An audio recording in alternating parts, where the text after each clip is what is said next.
Hey there, everybody. Welcome behind the scenes here at Jamie Riddler Studios. I am Jamie, and it is Tuesday. It is also the season finale. Yay! Woo, woo, woo, woo. I am so excited to be here with you today for the last of the fall series of this behind the scenes, and look forward to coming back to you in the new year for winter. I want to thank everybody who has contributed to our fall forest, and I have some more contributions to share with you, and also I'm going to give you our new theme before I go. I wanted to talk a little bit about, as we're getting ready for the holidays and as Justin and I are getting ready to think about our reno next year, there's a lot of thoughts of home swirling around, and I actually signed up for a class called Feel Home by Melinda McCoy, and it's taking me through a process of identifying what are the elements that really make or would make our house feel like a home. And that's really our top priority in our reno, is to finish up with our house really feeling like it is our home. And I got a little clue also from visiting my dad. A couple of weeks ago, my sisters and my husband and I traveled up to my dad, a complete surprise to him, to celebrate his birthday. It was awesome, and he sure had no idea. He looked at us when he walked up the stairs and we were standing in the doorway, and he looked at us like he could not quite register what was going on, and that surprise turned into a wonderful weekend. It was our first time visiting my dad and our stepmom in their new home, and they have recently moved and downsized a bit. And I had felt a little bit sad about not being able to visit and say goodbye to their own home, but when I walked through the door, though we were in a brand new space, I noticed something that reminded me of something that I've known for a long time but forgot, which is we and our things and our lives make our home. So though we were in an entirely different space, like an incredibly different space where my dad and my stepmom live now, it felt like them. Everywhere I looked, I could see pieces that I recognized, pieces of furniture, pieces of art, their plates, their bowls, their coffee maker, their bodum, things that I associate with them. And also, because they are who they are, they organize their things in a certain way. And so we slept in my dad's den, and I looked around, I'm like, this is my dad. These are his books. This is his desk. This is the way he has his desk. Oh my gosh, I just realized that I do the same thing. It's organized very well, but it is spread out. And that just gave me this feeling of not confidence, but joy and assuredness about moving forward. And I remember I felt the same way when I was a broke student, when I have moved from place to place to place. Each of the places that I lived, I have a real sense of fondness for. But I think about how when you move in, it's like that moment you put your mug just there, the moment you put your things on your nightstand beside your bed, the moment you organize your bathroom counter the way you always organize your bathroom counter. And then suddenly this new space that you've never been in before, your first night sleeping in it, it starts to feel like home.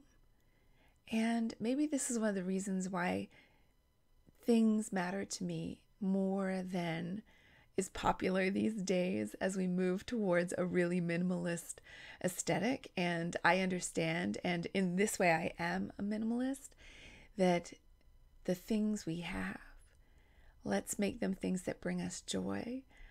Not just for the instant we get it and then we toss it somewhere and then we disregard it, but like something that has some long-lasting impact in our lives. It's kind of like the difference between candy and good vegetables. You know, candy, it's like, awesome, gone. And then your blood sugar drops, and then you want more. And it didn't do very much to nourish your body, even though it pleased your spirit. So please don't take this to say I'm not against candy. I'm noticing the complexity of candy. And then in contrast, when you have a vegetable, hopefully when you love or prepared in a way you love it, there's some nutrients in there. There's some staying power. There's a way that they support you in doing what you need to do next. And so maybe that's a way about thinking about things too. Have the same proportion of just fun things as you do with candy, and then the things that have more staying power. And by that, I simply mean that you love them over a period of time. They contribute somehow to your nourishment, not to weighing you down. Make those things the core. And so I've been thinking a lot about that, and that's really helped me as I start to plan our home for the next while. And the other thing that helped me was to start to, and it's funny, we do this in planning day too, and it's the core of a lot of coaching things, is to come down to what are the core things, what are the 5 things, just to pick a number, the 3 things that you really want your home to say, be, support. What are the characteristics that uniquely feel like home to you? So it's taken Justin and I a few years to recognize that one of ours, for example, is to know that, I'm phrasing it this way, life is lived here. I think in both of our minds, we had this very aspirational aesthetic. And one of the things we noticed when we went through trying to make as perfect a kitchen as we could when we did that reno was we want to be able to live in our space. I mean, I'm a creative, so in our household, there have been many, many art days around our kitchen table. So there has been paint on the floor and glue on the table, and that has to be okay in our house. Yes, we'll want to know how to protect things as much as possible, drop cloths and covers and masonite boards for painting on, and we want to feel like we can live our lives. We can do the things we love to do, and that our home supports us in that. Do you hear that, home? Years ago, I took a class. I'm trying to remember what it was called. My sister Susie would know. It might be Heart Home. And it really had an impression on me about treating your home as a living entity, as that you have a relationship with. And so what's different when you walk in the door and go, hello, home? What's different when you think about when we got our pipes fixed and you think, oh gosh, poor home, I'm so sorry you're having to go through this. And honey, it is going to be better afterwards. You and I both know it. Let's see it through, and let's hope that in the end this feels strong and healthy and good, and we are all happier and more secure because of it. And I encourage you to try it on. Try it on for the holidays. What would it be like this season if your home was your ally, if your home took part in inviting your friends and family over, or in helping you feel cozy and like you're having exactly the holiday you want to have? What if your home gave you a big hug and welcomed you into a respite from the cold and knew exactly where your favorite mug should go and had the chair right where you love to sit and that cozy blanket ready for you? There's something in this. Maybe it is a little bit my energetic connection like that to space and to things that makes me feel a bit attached. And as many of you know who've been on this clearing journey with me, one of the things that has helped me the most is really knowing that that if something had been great for me, that I could pass it on and somebody else would enjoy it too. I didn't want to keep that thing stagnant on my shelf if I wasn't using it or loving it actively, or really taking pleasure in looking at it, feeling it, touching it, seeing it, hearing it. then somebody else could. And let me pass it along to them. Let it continue on its journey and earn more stories. So that is what is on my mind as we move into this holiday season. I will share too that even last night, Justin and I were doing some cleaning. We're doing our holiday cleaning, getting ready. So for my birthday, which is Friday, yay! Thank you everybody who's already shared some birthday messages. I so appreciate all the love and support and sharing. It means a lot to me. So we're celebrating on Friday. So we're doing a bunch of cleaning now. And when we were doing our cleaning yesterday, and we dug in deep, it felt different. It felt different. Like something had shifted. Something had shifted in us, knowing this, after 12 years, finally feeling like this is our home. This is our home. And we are going to make it feel that way. We are going to treat it that way. We are going to, one of the phrases I had also associated with life is lived here was well used, well loved, well tended.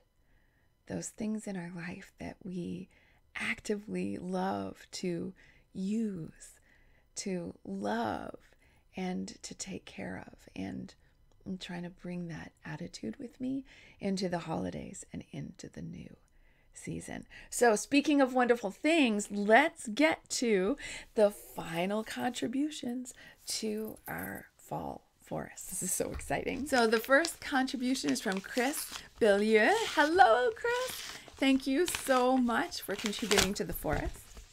Oh, I just love this, Chris. Let's see. I love it. I love it so much. Rainbow colored trees, like mystery and magic, ancients dwell within. She wrote a haiku to go along with it.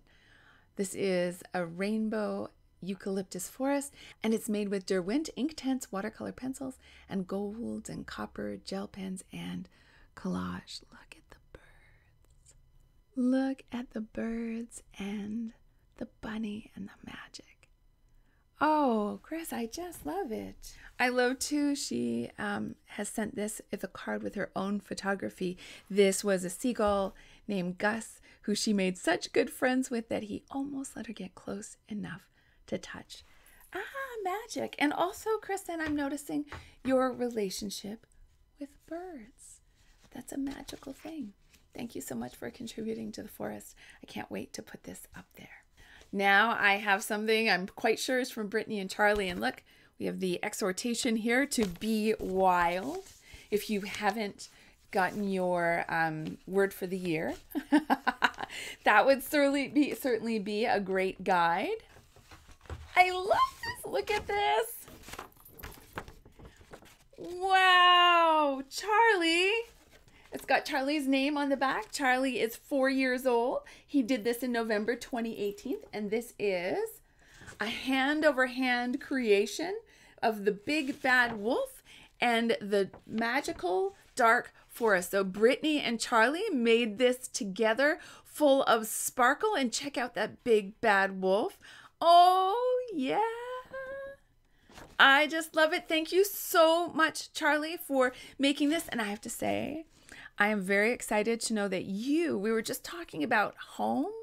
You get to go home on Friday, my birthday. And I am so happy for you, Mr. Fierce Heart. I am cheering you on, and I'm so glad you're going to go home. Have a really happy holiday. Thank you so much for creating some art magic along with your mom for us to put on the board. I just love it. So, should I say what the new theme is? I hope you're going to love it. So this theme is for the winter. So we'll be going from January until the end of March, early April. And the first person who sends in something on this theme is going to be the backdrop for the P.O. box for the entire season. So let that give you some motivation to get creative over the holidays. And the theme we're going to go with this winter is neighborhood. So just like we created a forest together, I want us to create a neighborhood together. Send us something that you see in your neighborhood. It could be a painting of a house, maybe even your house, or maybe the neighborhood cat, or some trees, or the post office, or the school bus, or a fountain, or a skyscraper, or a wagon, whatever is in your neighborhood. People who watch the BTS, we come from all different parts of the world. And I love that so much. Do you know, when I first started out my business, which is 13 years ago now, 13 years ago, I started coaching. When I first started out and I named my site openthedoor.ca, part of what I had in my mind was that I wanted to connect with and support and encourage people from all over the world. And I love that that's happened. As I sit in my Toronto home and studio and I look out into the world, I can look north, I can look south, I can look west, I can look east, and I can think of people who are a part of this community, and that includes you. Thank you so much for that. I hope you'll contribute to building a studio neighborhood on the Bulletin Board Art Invitational next season and give us a little flavor of what your neighborhood is like. And I hope it is filled with houses or apartment buildings and street signs and anything, restaurants, cafes, anything you can think of. I'm going to walk around the block in my mind. Let's see. Corner stores, houses, crosswalks, neighborhood cats, especially Priscilla, the drugstore, the grocery store, people on bicycles, people in cars. What do you think of when you go around your neighborhood? What do you see? And can you turn that into some piece of art through drawing or collage or photography or any of these wonderful, wonderful contributions to the board? Every single one moves my heart, and together we created something beautiful this fall. I look forward to creating something beautiful together again this winter. Have a wonderful time off. Have a great holiday. Remember, your life is your studio. So how do you want to create your holiday? And maybe you'll want to join me in thinking about how do you want to create that sense of home in your holiday. I will be back in the new year. I will be back with new classes in the studio. We're doing Journal Club again. We're doing Mindful Mondays again. And I've got something else up my sleeve that I'm pretty sure was inspired by Planning Day. And it's not too late to take part in Planning Day. The recording is up, so if you register now, you get immediate access to that class. And I really do think it inspires something wonderful that's giving me a little twinkle in my eye that we'll be doing together in the winter. I hope you'll love it. I'm pretty sure you will. Have a great holiday. Make yourself feel at home. And I will see you in the new year. Bye, everybody. And thank you especially to all you creative hearts.